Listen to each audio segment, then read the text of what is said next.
The Golden Throne, the rise of the Asante Kingdom. Long ago, in the heart of West Africa, beneath the shade of towering trees and rolling golden fields, a mighty kingdom was born. It was not just a kingdom of land but a kingdom of spirit, of warriors, and of an unbreakable people. It was called Asante. The Asante Kingdom, also known as the Ashanti Empire, was a West African state that existed from the 17th to 19th centuries. It was located in what is now Ghana, and was founded by Osei Tutu in the 1670s. Before the Asante Kingdom, the land was divided, its people scattered across different clans. They were strong, but alone, they were vulnerable. The powerful Denkara kingdom ruled over them, demanding tribute, forcing their kings to kneel. But among the Asante people, there was one man who would change everything, a warrior, a leader, a visionary. His name was Osei Tutu. The birth of unity. Osei Tutu knew the Asante people were strong, but only together could they be unstoppable. He gathered the chiefs of different states, Bekwe, Dweban, Kokofu, Nsuta, Mampong, and Kumosi, and spoke to them under the sacred sky. But words alone were not enough. The people needed a sign, something powerful, something divine.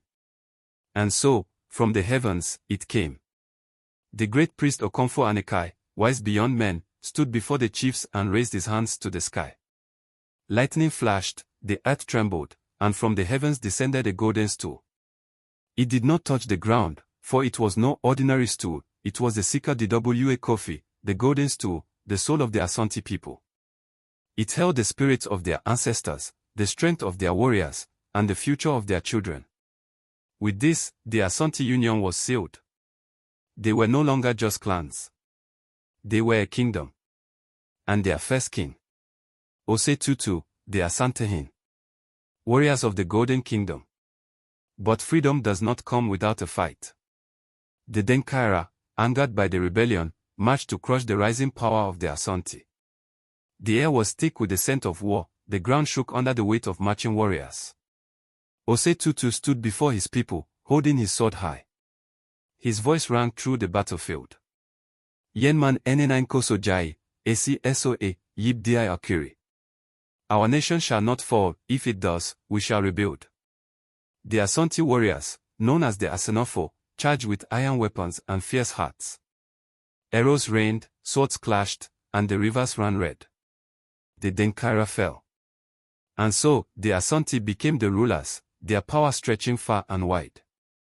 They controlled trade, gold, and the great roads of West Africa. Kumosi, their capital, became a city of riches, of art, of drums that spoke in rhythm to the gods. With their victory, the Asante became the new power of the region. They controlled trade routes, conquered enemies, and built an empire fueled by gold, military strength, and a powerful central government. Kumosi, the capital, became a city of palaces, temples, and markets overflowing with gold, kola nuts, and Kent cloth. They fight against the British. But another enemy was watching, the British. They came not with swords at first, but with gifts, with words dipped in honey. They sought gold, land, and control. The Asante did not bow. War erupted between the Asante and the British. Osei Tutu's descendants, kings like Asantehin Kofi Karikari and Prempeh I, stood strong. Even when the British captured their king, the Asante spirit did not break. Then came the greatest test. Ya Asantewa, the warrior queen. In 1900, when the British demanded the golden stool, the sacred soul of the Asante, a voice rose above the silence. It was Ya Asantewa, the queen mother of Ejisu. With fire in her eyes, she stood before the Asante chiefs and declared, "If you, the men of Asante, will not fight, then we, the women, will. I shall call upon my fellow women. We will fight until the last of us falls on the battlefield." And so, the Ya Asantewa war began. With courage and strategy, she led her people against the British. Though captured in the end, her spirit burned on. She did not just fight for the golden stool, she fought for Asante pride, for freedom, for the future. The legacy of the Asante. Though the British eventually took Kumosi, they could never take the soul of the Asante. The kingdom endured, its people never forgetting their past.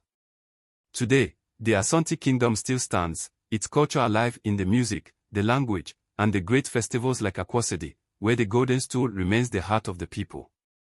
Though the Asante Kingdom eventually fell under British rule, its soul never died. The golden stool was hidden, never allowing the British to defile it. And in 1957, when Ghana became the first African nation to gain independence from colonial rule, it was the descendants of the Asante warriors who stood at the forefront, carrying the spirit of Ose Tutu, Okomfo Anekai, and Ya Asantewa.